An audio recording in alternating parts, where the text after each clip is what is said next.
Hello, everyone. We're your hosts, Beth Orr, and Bridget Querns. and we welcome you to Quick Moments and Passionate Pursuits, the Unfolding, where intuitively guided conversations are followed with feral faith, enthusiasm, and joy, bringing new insights, inspiration, and perspectives along the way. So today, we're really excited about this topic. As usual, we just have a general sense of where we're going. We have 2 words in this particular episode to guide us. And today's topic that's going to start us off is feral faith. And I love this term, as does Bridget. This is something that came about a couple years ago. And feral actually means to previously be domesticated, but now you're wild. And I love that concept of being in these structures and rules and systems. And now it's just freedom. It's wild. And that's what really the journey that we're on feels like to us, is that we're walking in feral faith. We're feeling a bit coming out of something constrained, and this is a wild ride. Yeah, that word wild kept coming up over and over again, sort of as we started taking the steps on this path.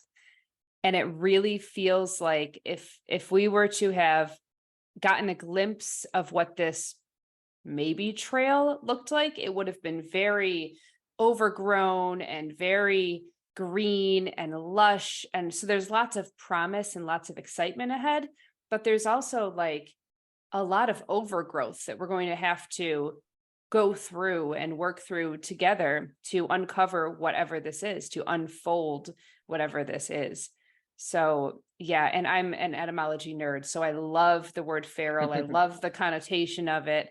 And of course, feral faith, like what great alliteration there. So yeah, so we're clinging to this idea of feral faith and what it means, and we're going to really unpack that for you today. Yeah, and you, I think, did a great job there with feral, but I think, when we look at concepts like faith is one of those things that, I'll be honest, like throughout my life, I've been kind of spotty at. Like, I've had some success with it, but usually I'm kind of kicking and screaming along the way, and I'll finally have faith because it's so uncomfortable to not have faith. And it's like, I think about anything that I'm cultivating in my life. And it's like, when I want to cultivate more faith, then what happens is I'm given something that requires me to have faith. And so that I can cultivate it. And that's what this feels like to me. Like, at first, my thought is, what are you doing? Like, you have your own podcast that's already started. And I have one that I'm muscling through trying to start, right? And I'm like, wow, I'm literally getting ready to start a podcast with you before I ever launch a podcast that I've been wanting to launch for 3 years. But yet we're 7 weeks into knowing each other, 3 weeks into the idea, and are 4 episodes in. Yeah. Yeah, like you can't stop this. So whatever this is, it's like a tsunami of excitement. Yeah. It's just incredible how quickly the resistance has melted away, and how every time something does come up that could present as resistance, at least for me, it's like, okay, cool. Thank you for that. And then I just let it work its way through and it's gone. Like, for example, we were just chatting beforehand. If you would have told me, like my previous self, whoever she is, she's gone now, but if you would have told her that I was going to buy plane tickets to go to a city I've never been to meet a woman I've never met, to stay with her in her place and just do it on a whim. Like, not even 2 months after knowing her, I would have said, "What is wrong with you? You are insane. You're going to get yourself like injured or worse." And, like all the alarm bells would have gone off. But at the moment when I was like, "Oh my gosh, this is something I want to do. This feels right." It was so right. And it was such an instinctual response that I couldn't not trust it. It was like, okay, yes, this is what I'm doing. I'm doing this. Whatever other pieces of the puzzle need to fall into place, they will fall into place. Like, I booked the tickets, not even thinking about anything else that I needed to, work around. So that in itself has been an exercise of faith in trusting these really immediate, instinctual, gut level responses to opportunities. Hmm. Yeah. And what you're describing too, it reminds me that it's almost like when you have these strong gut responses, it's like a bypass to all the fears that would normally come as a Mhm. result of making decisions that seem so counterintuitive to what you had done in the past, right? Like, given how you feel about flying, given all those things that you just said, like literally when our instinct is like, no, no, no, no, no, this is right. Like where you can't, like, what would happen if you didn't do it? Like that Mm. thought is like, oh my gosh, I'm going to pass on that. And so all of a sudden, it's like all of these fears that normally come up are like, nope. But how is that? How did they just get turned off? Like, think about this. Like, we're Yeah. literally just turning off something that's so ingrained in us, fears that are so ingrained in us, and we're willing to face them because something elusive inside of us is saying, do it. Mm. Yeah. The way that I'm picturing this as you're saying it, and it may just be because I'm partway through a somatic breathwork course, but the way I'm picturing it is this conversation between body, like animal, instinctual, survival body, versus spirit, like higher self, visionary, intuitive, loving, light filled guidance. And they're having this conversation, and it's not necessarily an argument, but it's a conversation where spirit is inviting body to trust. And it's different than the typical like trauma response where body is like, nope, nope, nope, shut down, we're done, I'm out of here, see ya. And we're numb. Hmm. It's spirit inviting body to, okay, feel your resistance, feel your fear, and understand that it's safe, it's okay, you're allowed to have it, but it's not going to dictate this decision. Hmm. And it's like this loving, like invitation to process and release and be more open to greater, more expansive opportunities. Yeah, I love that. Yeah, I talk often about how we're just biological species. You said Yeah. animal, right? And we forget that's like our autopilot. Yeah. And so I like how you describe it as an invitation. I wouldn't have necessarily thought of it like that, but I like that. It's like it is an invitation at self-love, at softening, at the bypassing of an automatic nervous system that absolutely can block us from all of the peace, love, and joy that we can Mhm. have in this life. And so that invitation really comes with, in my mind, a phrase that I use for myself of, is this true? Mhm. I always say that to myself, is this true?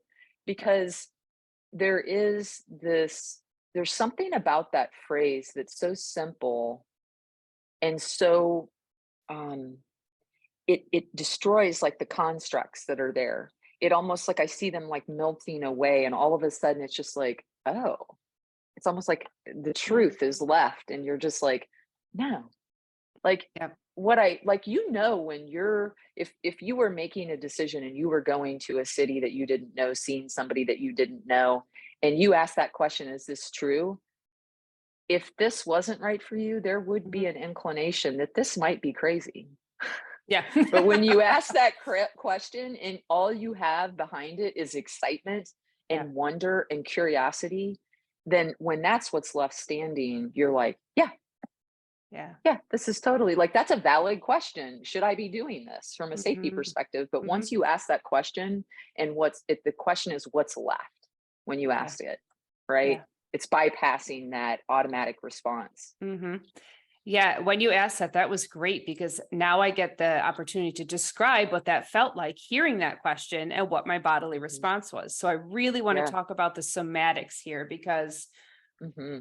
our bodies are built to give us a response before our minds can think through it.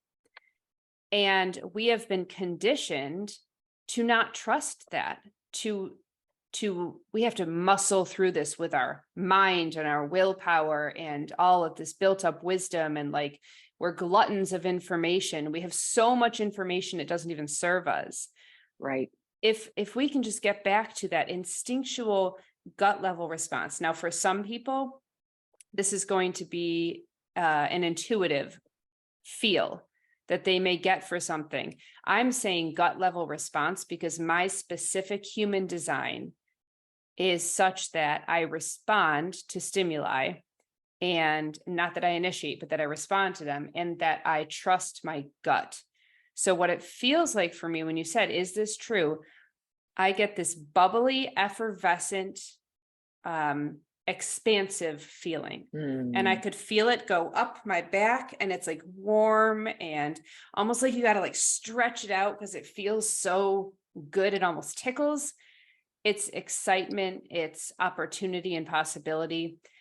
And I know for a fact that when I'm in a situation where I'm not aligned, the feeling that I get is a contracting, it actually pushes right in the middle of my chest, and I can feel it push me away from the situation.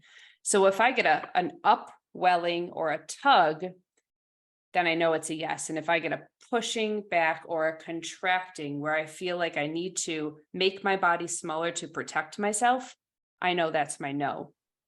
So you can test this as well for listeners or viewers.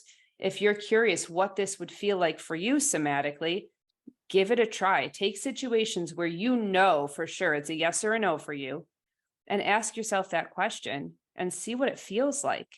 And then you Mhm. can sort of create this outline, or this, what is the word I'm looking for? Blueprint for what your bodily, somatic, instinctual responses feel like.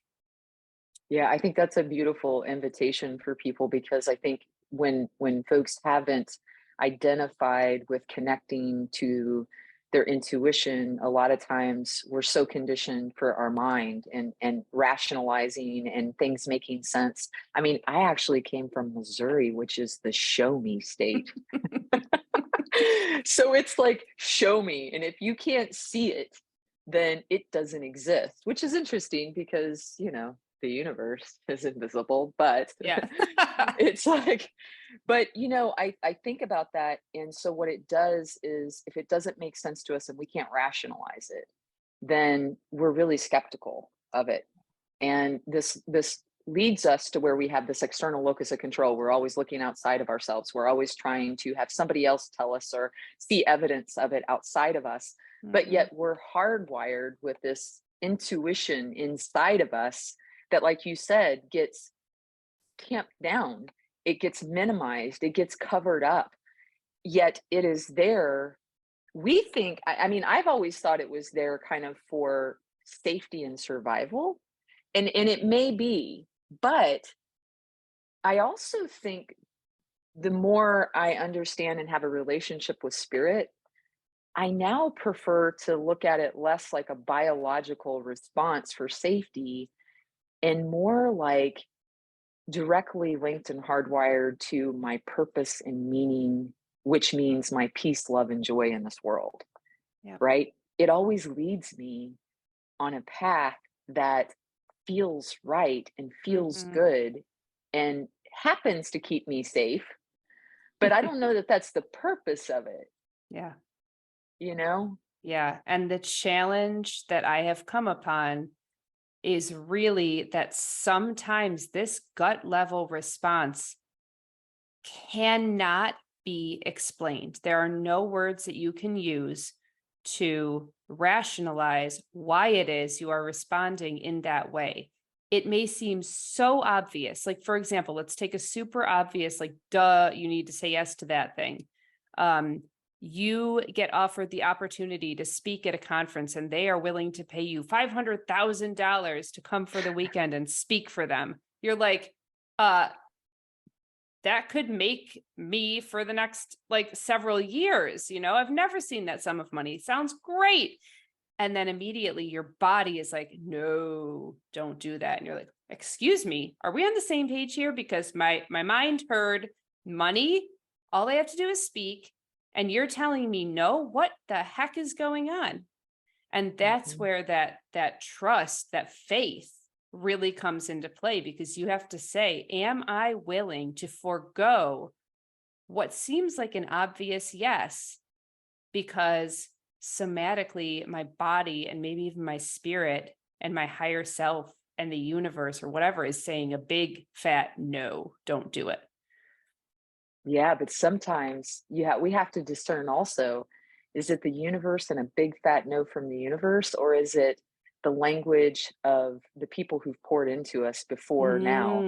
So Mm-hmm. I just when you said that, I heard my grandfather's voice and he said, "If it looks too good to be true, it probably is." So what are the strings attached to it? I start Yeah. diving into I got questions. Yeah. Why are you willing to give me a $500,000 for this? What else do I have to do? You Mm-hmm. know? And so it is oftentimes we have that reaction and we don't necessarily remember who told us that or when we Yeah. were told, especially if we were under the age of 8 or, at a really young age, then it's just hardwired into us and we think it's truth. Mm-hmm. But yet we don't think to question the source of it, and that's where the discernment comes in. Like, where did I get this? Like, is Mm-hmm. this really part of my higher good, or is this something that well-intended people who 95% of the time that's a true statement, maybe, I don't know. But obviously it was true to them to extend it and pass it to us. And it's now up to us to decide, does this still serve us? And under what circumstances is this advice good? Mm-hmm. Good for me. Yeah. Yeah. Especially when you first start using this and you're conditioned to think through something first and you're so cut off. So, trauma is not what happens to us, it's how we respond to it, usually at a bodily, unconscious level, even. And when that happens, our body stops communicating with mind and spirit. There is a cutting off and a numbing there. So when you're Hmm. trying to put these pieces back together so that they can communicate again, sometimes you're not going to be able to connect into your body where you feel that intuition or that nudge or that pull.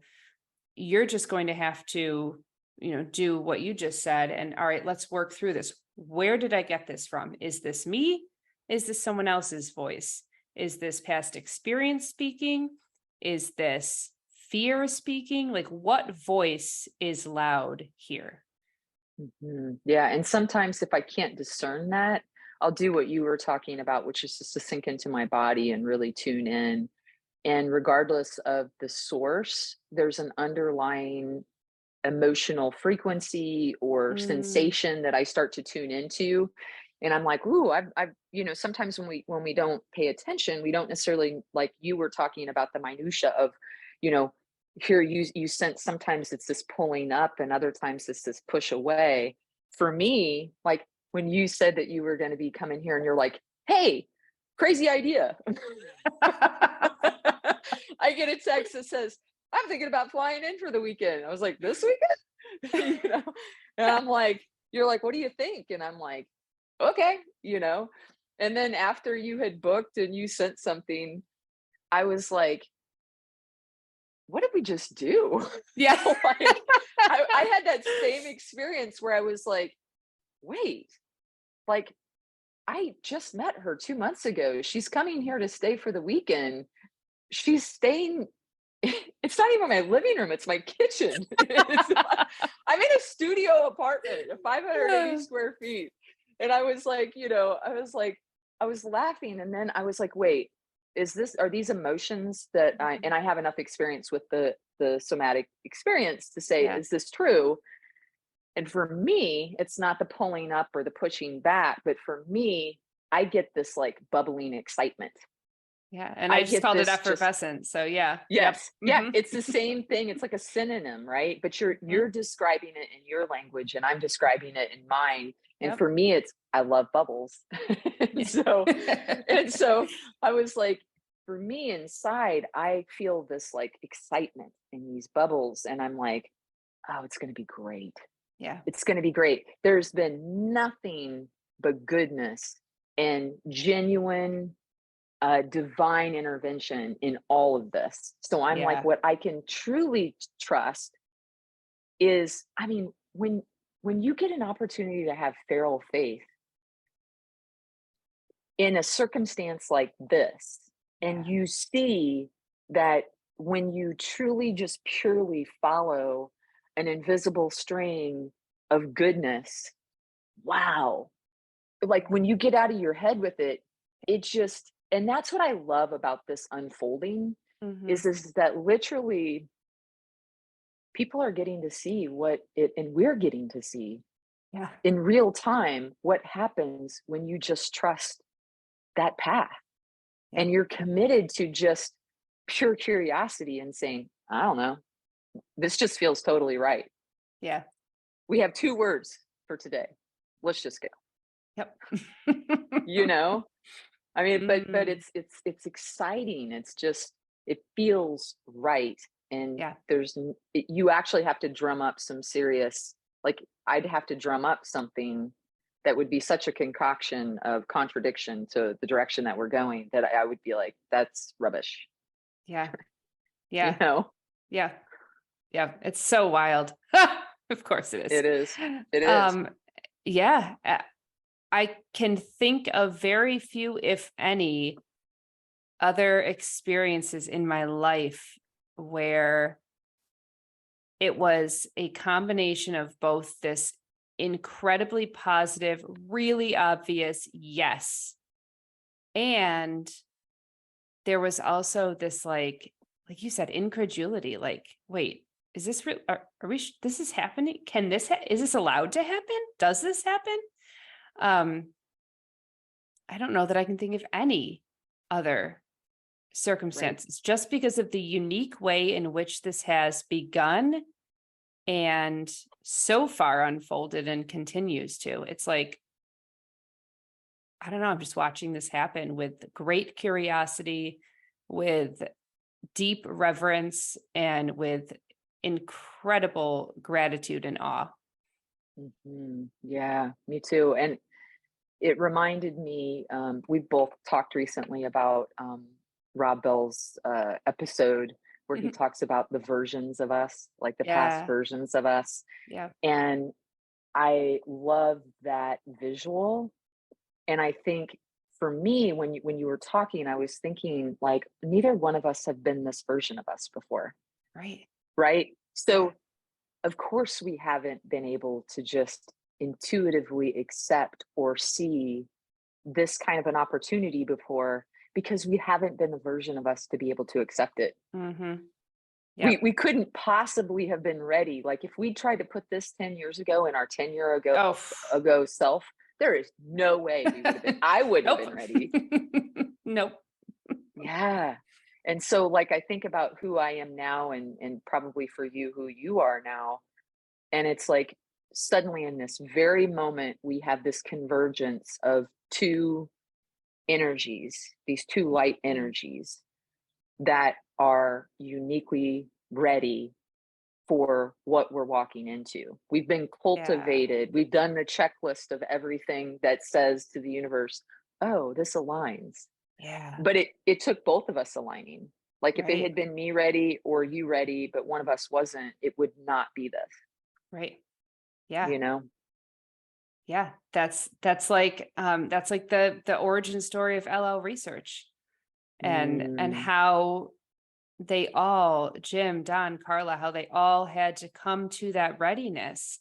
Carla could not channel Ra until all the other pieces were in place in the way they needed to be. And when one of them fell out of place, they didn't even dare to attempt to try to channel Ra again.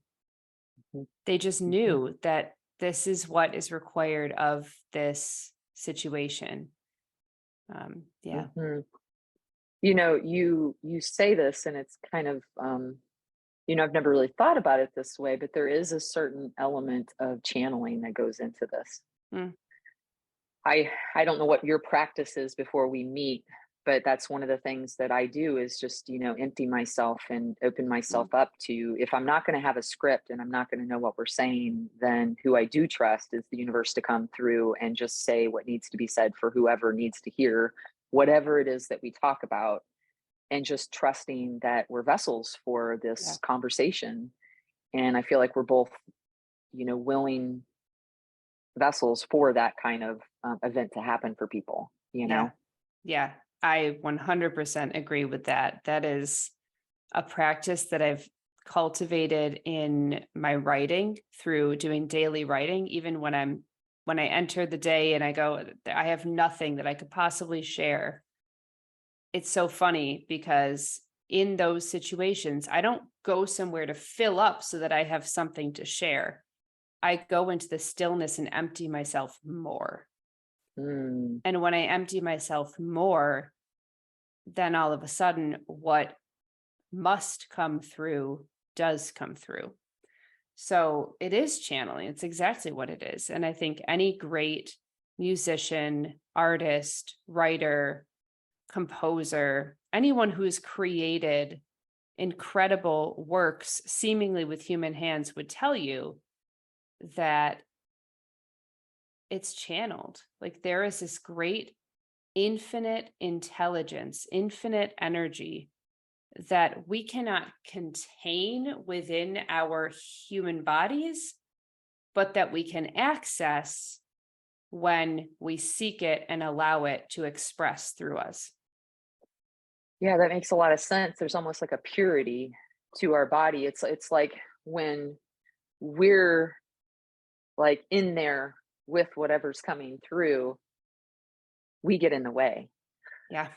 And it's like when we, empty that out and when we intentionally get to a space where we're just present and we're encouraging us to be, a vessel, then Mm, what happens is that the loudest voice in the room is spirit and what comes through, right? mhm, And so it doesn't get muddled through our language and our words and all of that, right? And certainly, of course, we're in there who we are, but it's more just being faithful to that whatever comes through is what needs to be said and just trusting that, right? mm. Instead of thinking about it, just going with it, Yeah. right? Literally, what you're describing is the process of becoming feral.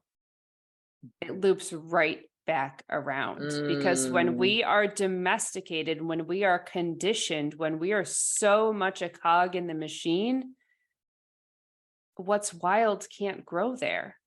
yes, yes. But when we start to empty ourselves of this conditioning, recognize it for what it is, thank it for what it's taught us, and release it, Mhm. all of a sudden these beautiful, wild, healing, incredible experiences can grow where there wasn't fertile soil for them before.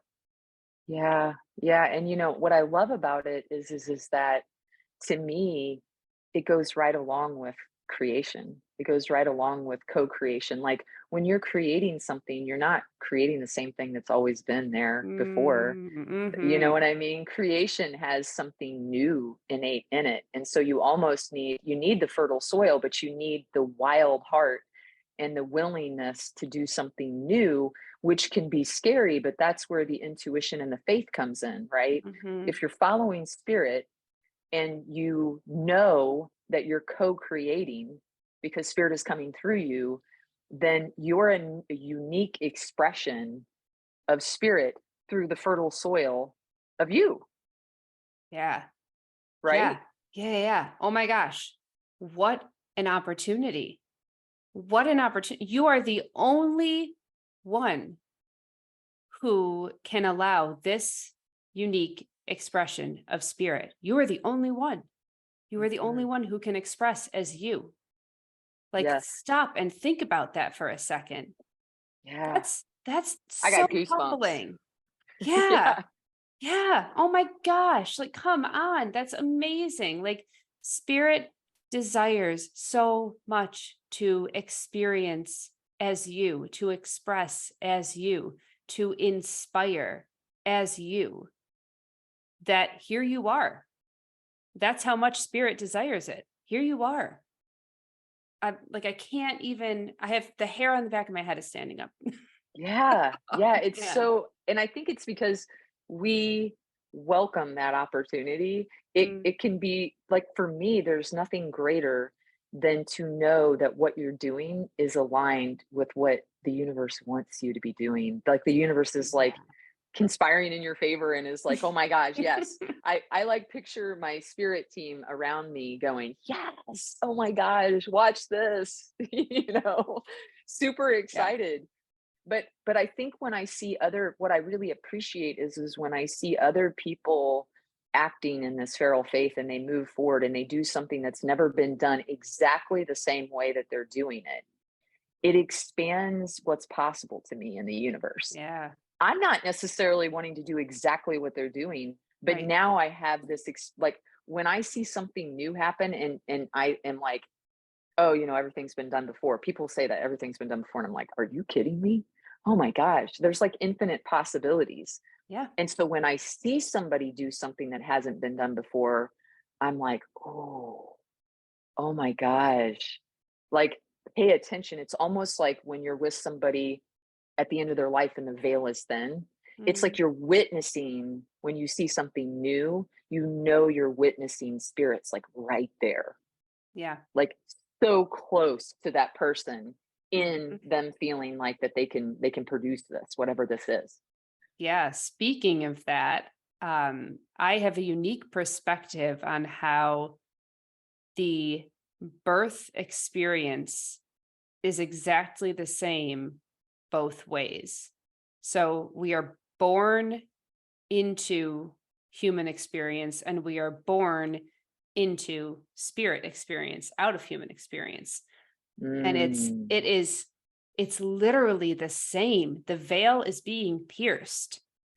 And mhm, in one direction, the veil is being pierced so that this infinite energy can enter into this contained human experience and express. But on the other mhm, way, that infinite energy gets freed to then re enter this most natural state of being. mhm.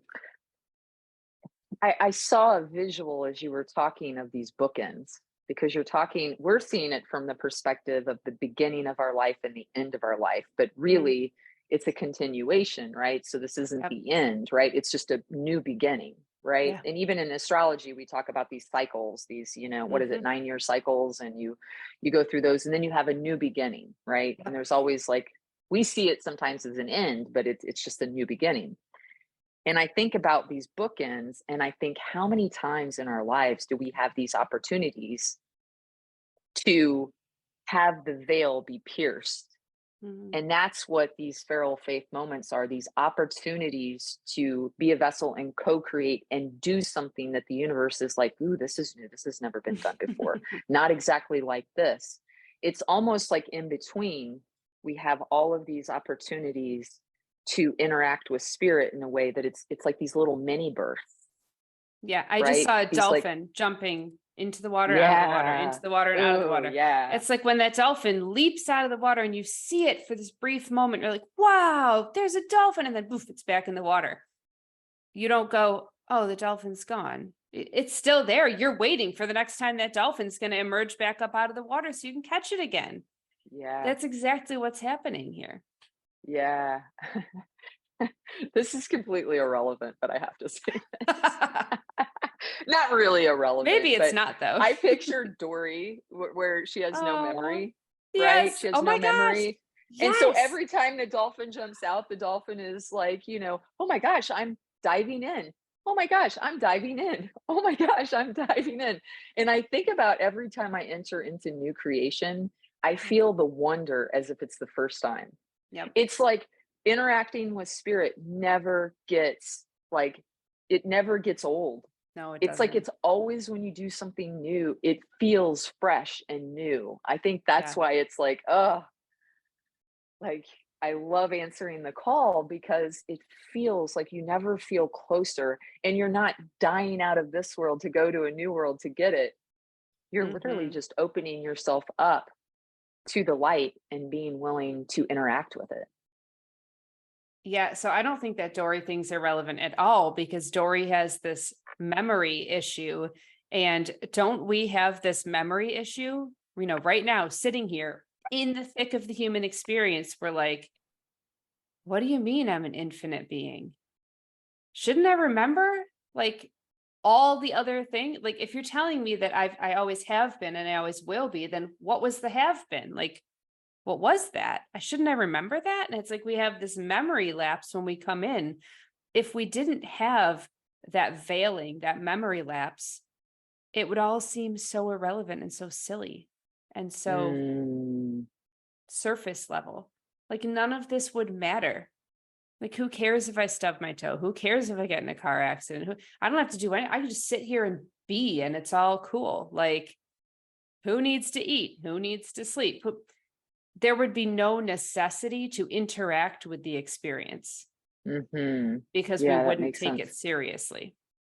Right. So yeah, that forgetting is important because then it gives us the excitement of, ooh, something new. Even though we've Mhm. probably seen this and done this so many times. Mhm. It's Yeah. new and exciting and wonderful. Yeah. Mm.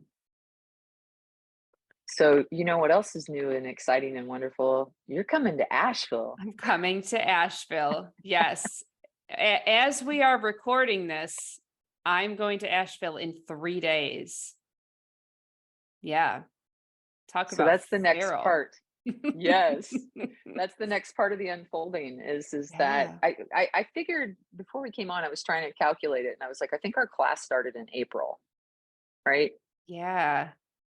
Yeah, it did. I'm gonna have to see At if I the can end of find April, something when. like that. So it's like 2 months, right?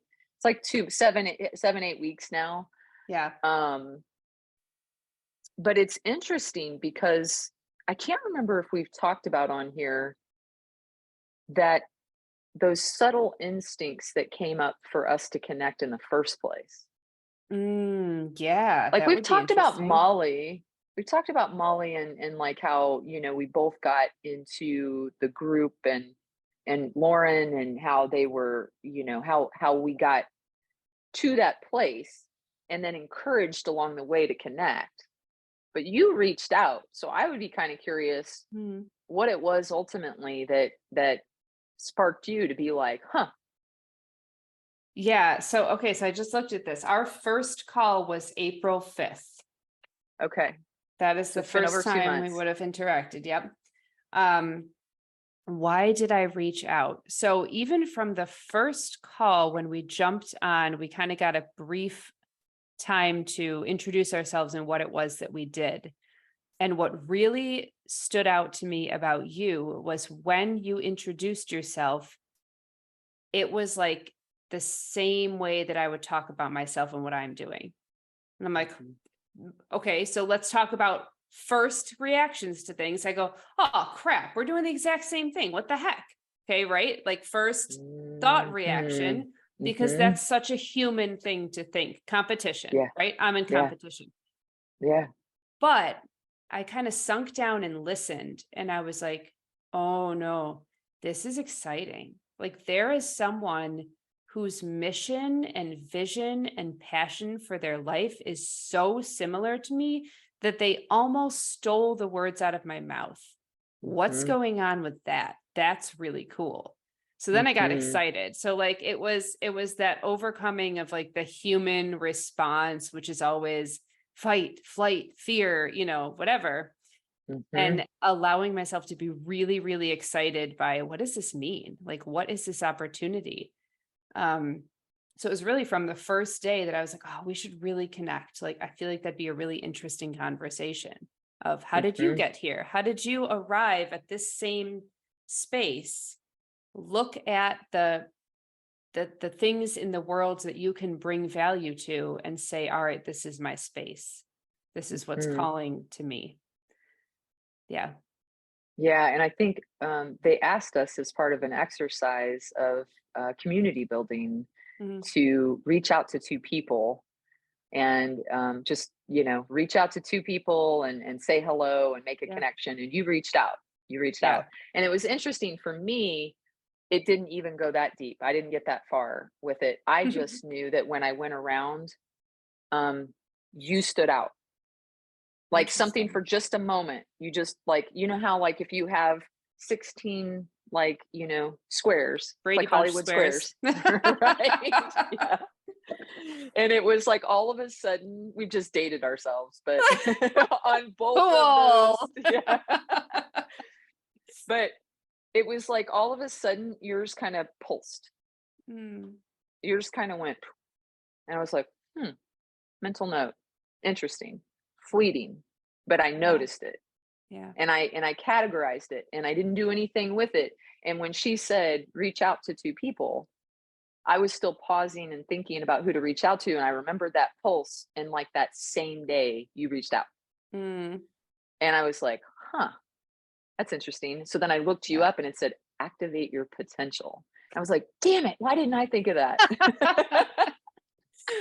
Yeah. I was like, "Oh my gosh, that's great." I was like, "I love it." And then I was like, "Wow, that's really cool." And then I looked and I was like, "Oh man, I've been asking for this. I've been feeling isolated. Like I don't know anybody Yeah. else who's doing very similar to what I'm doing." And I was like, "Oh, this is great. I have a colleague."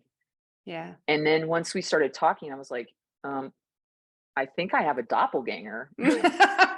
Yes. Yes. Yeah. Mhm. Except for she's married and got 4 kids, and I'm single with none. Our life circumstances Oh. are different, but man, we're very similar. Oh, hi, Chippy. My pet friend, spirit animal, chipmunk, is here saying hello. Oh, wow, nice. Chippy always shows up when spirit is trying to say this right here. This is it. Pay attention to this thing. So Doppelganger. what you just said, yeah. And as I was thinking in response to what you said, Chippy showed up. And my thought that came up when you were saying that was, what if like a soul just decided to see what it would be like to take two different paths?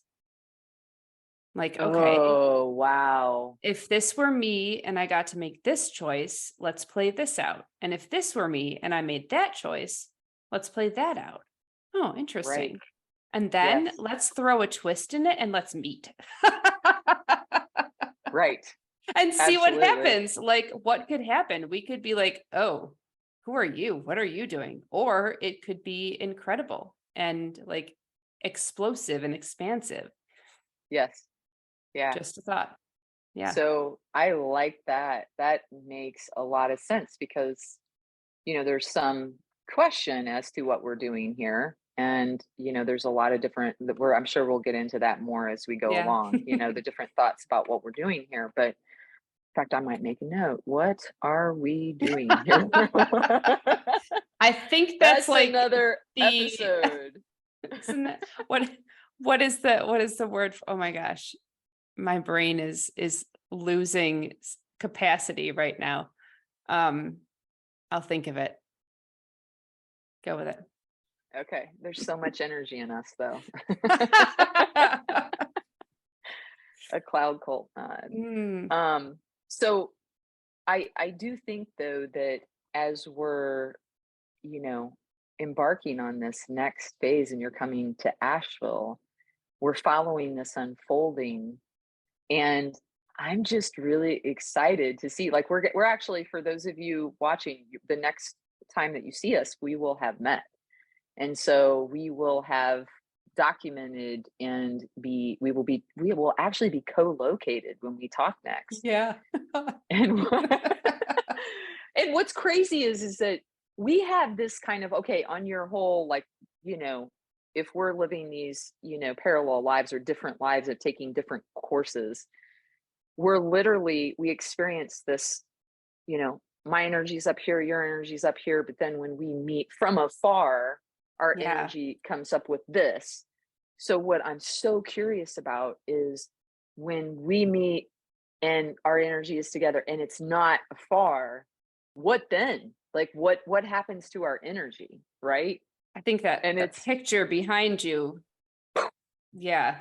yeah, I know, right? Like how do we contain that? Like how do you what did I hear? I was studying about kundalini energy and how it has to be a gradual process of kind of not even paving but like nourishing that pathway, because if someone Mhm. experiences a kundalini awakening and they haven't prepared it, it can literally fry their neural circuitry. um Right. yeah, so I think all of this preparation of being ready and slowly walking the path and gradually meeting, I think all of it worked its way through to lubricate that pathway so that when we do meet, it won't be this, oh my gosh, I can't contain this energy. Like we can I hold agree. that space. Yeah, yeah, and I think that's a great topic. I think there's a lot of misconceptions and misunderstandings, and then also just not a lot of knowledge about Kundalini. And so I think that's a great discussion at some point. But I would say about 5, 6 years ago was the first time I had been introduced to that concept Mm. and had my first like awakening. And it has been a gradual process since then. And I think to here now, it is such a tender, beautiful, spiritual. It's like once you realize you're on this spiritual path and this in the light and the scope of what we can do and how, like, to me, you're like this spiritual light Mm. that we're on these similar paths, like you said, and we have this beautiful opportunity to discover more about what's happening here. Like, what are we doing here? It's like that's what this is all about. Like, what what what if we document this in real time and it's like it's already showing me something about myself, but I also think it expands everyone's understanding of what's possible. And when other people enter into their own experience with Kundalini or just spiritual energy in the universe, Hmm. you have your own unique opportunity to walk into what you're uniquely here to do and share that with others, which expands. It's like this the dolphin, it's Yep. this continual birth and rebirth, right, that happens through a spirit of curiosity and just this openness, Hmm. right? It's just constant, Yep. just Yeah. constant. And I don't know that I've ever seen a dolphin doing that by itself. There's always a pod of dolphins that do that together. So I think that if there's anything I've experienced so far, and literally it feels like every day I'm calling in more wholeness and more authenticity and more of who I am. So, like 2 days ago, I was on a different step than I am now. But if there's one thing that I've come to learn, it is that stepping into your authenticity and your fullest expression of yourself is like a beacon that calls in others who are looking for the same. Yeah, absolutely. Yeah, absolutely. I think it's compelling. People can feel the purity of that energy because when you're truly in that space, you're not trying to do anything but just be there. I think people can Yeah. feel that. I think people can feel when you're genuinely joyful and present and accepting of whatever is happening. Mhm. Like people feel that purity in your response. And I think many of us like really crave that in this busy world where we're constantly feeling pulled in all these different directions. There's some part of us that just aches for that presence, but I also think it's like it's the beacon that you talk about, like the what's on the other end of that presence Mhm. is not silence, it's actually connection to this bigger expansiveness that we're connected to that breaks the illusion of separation that we have here. Mhm. It's like in that silence, it's like suddenly we're like, oh my gosh. It's like when you're in water and you come out and like you come like those free divers and they come to a Mm. space that's a cavern and they come up and they and there's air and they're like, oh my gosh, it's expansive and beautiful and bioluminescent, like you said. Yep. And it's completely unexpected, right? But Yeah. that's what it feels like when you're in that state. And I think other people can feel that energy, even if they can't explain it and don't Yep. know what it is. It's very alluring. Yeah, this experience transcends words as much as we are going to talk around it in circles because it's the Hmm. best that we can do. Truly, there is no explanation that words can encapsulate. It is something that transcends words. And I have started to understand that when I get that gut response to things, I don't have to explain myself. It is enough to say, I trust my body and this is a no for me. Hmm. Or I am fully in this. It's a yes. What can I do? And that's it. There's no more explanation that could be or that needs to be wrapped around that. Exactly. Yeah. Oh, At and I some thought point, of the word. go ahead. Go ahead. Do I it. at the what am I doing here? It's an existential question. That was the word Yes. I was looking for. Yeah, Yes, it is. of or having to do with existence. What am I doing here? Okay. Yeah. ex- Great. By the way, I have seen a dolphin do that before by itself. I have to tell Oh, you the story. Um, interesting. One time I was at Anna Marie Island in Florida, and I had gotten up early in the morning before my family. It was probably like it was right around sunrise, so it was like 6:45, 7 or something. And I'm walking from about 2.5 miles to the tip of the island and back. And when I've gone to the tip of the island, I'm on my way back, and all of a sudden, a dolphin is about 30 feet into the shore, like in the water, Hmm. and it literally is going like this alongside me for Oh like my a gosh. mile and a half, 2 miles. I literally just walked alongside this dolphin. I kept looking at it, going, this dolphin is literally walking with me. Mm. It's literally just going, it's not feeding, it's not like going around, it's not looking, it's literally just like swimming alongside while I'm walking perfectly next to me. Yep. I mean, it was incredible, incredible. There would be people that would like walk by and like look at me and be like, and I was like, yeah, I know. Like, I know. Why aren't you pacing the dolphin? Like, Oh, why are you moving beyond this dolphin? Like, if I was like literally curious why there wasn't a crowd of people. But meanwhile, everybody's like, oh, cool, a dolphin right there. yep. And I'm like, dude, like there's a dolphin right here, 30 feet, just like going like Mm. this. Why are, why is the news not here? Like, I have a it was distinct amazing. feeling about that. So there are a lot of stories about dolphins who come to the aid or assistance of like stranded boaters or people who are in life-threatening situations in the water where they wouldn't have access to help or assistance. Dolphins are known to come around them.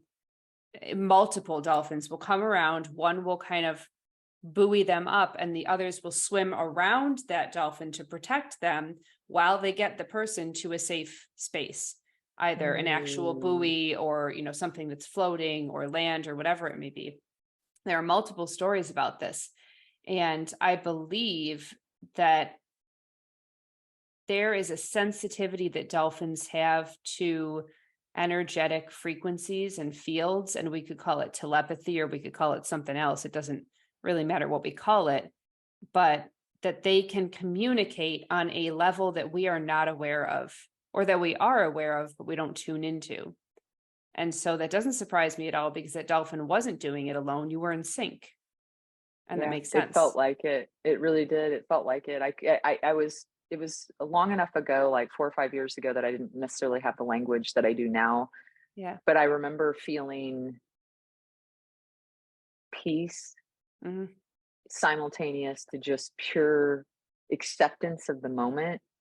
Like I didn't know how long it was going to last until it was done. And then I was like, wow, that was like 1.5 miles, 2 miles. And this dolphin literally followed me the whole point back. But I just remember being like, I knew that we were in this together. I knew that it was like after about 3/4 of a mile to a mile, I was like, oh, thank you. Thank you for this. This is a once in a lifetime opportunity. Thank you. I just accept this moment. I won't have this probably again. And it was like I had this little friend walking with me. I wasn't alone. Yep. And it was like this real metaphor for like anything can happen at any time. Right. And it felt like it, given where I was in my life, that this was like a nod to anything can happen at any time. Yeah. Right. So. So do you have anything more to add before we kind of get in a space of wrapping up to kind of lead people to what's next for, next time? I don't think that we could have gotten to a better spot. Anything can happen at any time. Look what's happening in 3 days. At any time. 3 days, we are meeting. So that's going to be fun. I could think of lots of words for it, but fun is definitely one of them. Yes, absolutely. Cool. Yeah. So we just love to send out some gratitude. A special thanks to Asheville artist Melissa Moss for our cover art. Her name is spelled MELISSAMOSS. And you can learn more about Melissa and her work at melissamossart.com.